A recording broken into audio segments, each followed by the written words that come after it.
I'm Pat, and I'm gonna get you ready for your first CrossFit session that you have to coach.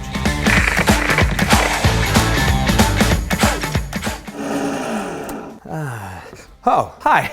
You wanted to start coaching CrossFit and you're about to do your first session. What do? Step one, you're gonna need some sort of a plan. Have plan. You need to plan out for the first thing that you're going to do. Going in without a plan would be a big mistake. It'd be like not studying for a test. The test is going to be the class. What's the homework? Homework. The homework prep that you need to do for a class is essentially a lesson plan. You need to know what workout you're gonna teach, and ideally, whoever has made you coach a class first is gonna give you what that workout is, and then you're gonna need to write a session in order to match that workout. Now, maybe you have a great gym and they offer you a session already, in which case, you just need to plan out how that's gonna look in the gym. Generally, the way we structure this, it's going to be a whiteboard brief with the intention of the workout, a basic warm-up, so it's a generalized thing to get the blood flowing, a skill-specific warm-up, the workout, and some sort of a cool down. Okay, I know.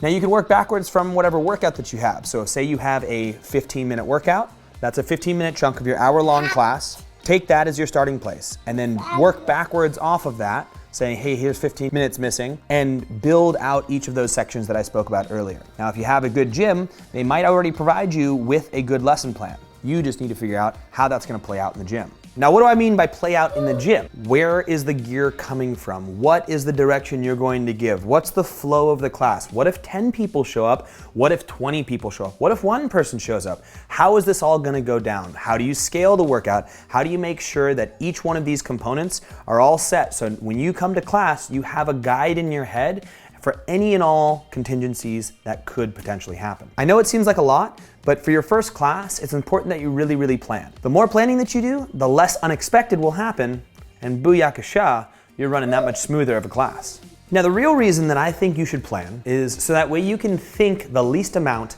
come class time. Now, all the stuff that you need to get done on the navigational side is all taken care of. It's not something that takes up space in your head. Because when it comes to coaching your first class, the main thing you have to do is coach. Coach. So what does it mean to coach then? And that's a great question because depending on who you're talking to, that can mean a different thing.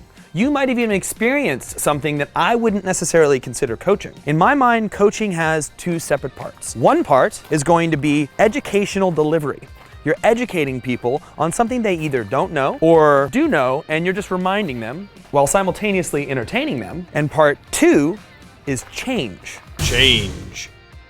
Change is what makes coaching coaching and not teaching. In order for it to be coaching, it can't just be words said to an empty room. That's teaching, that's presenting, that's cool. However, coaching comes down to actually eliciting change. In order for you to call yourself a coach, you have to see something going on, recognize it's not something that you want happening, and ask them to do something different. You then have to pay attention to the response and see if the different thing happened. That's coaching. And until that's happening, you're not coaching, you're just presenting and babysitting. This can be extremely daunting. Oh my gosh, do I have enough knowledge to really be able to get this done? Oh my goodness, do I know enough in order to make sure I make change happen? In reality, most people do the same types of faults. People like to think of coaching as this kind of grandiose thing where you need to know the deep inner workings of the human body and have 12 anatomy courses under your belt. And in reality, that's cool. But the vast majority of coaching is incredibly surface level. It's literally just looking at what's in front of you, knowing what the points of the movement are supposed to be, and saying, hey, go a little deeper. Hey, widen your stance out. Hey, push up a little bit more.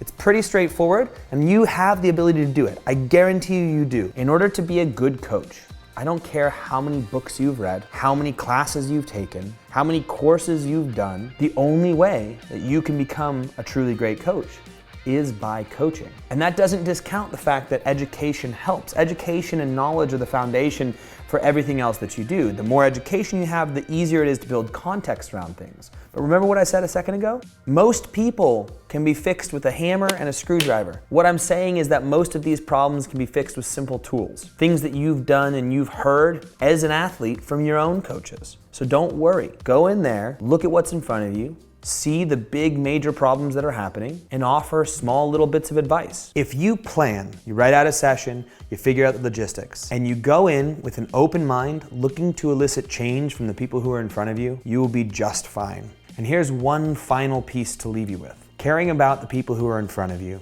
and just talking to them and engaging and going back and forth, is gonna be 10 times more important than the specifics of their turnover in the snatch or their elbows through in the clean. Those things can happen down the road and they take time anyways. The biggest thing you can do is care about the people who are in front of you. If you don't do that, you shouldn't be a coach. I hope that helped prepare you for your first class. Study up, get a session, relax a little, elicit change, and care about those who are in front of you. Good luck, and as always, stay virtuous.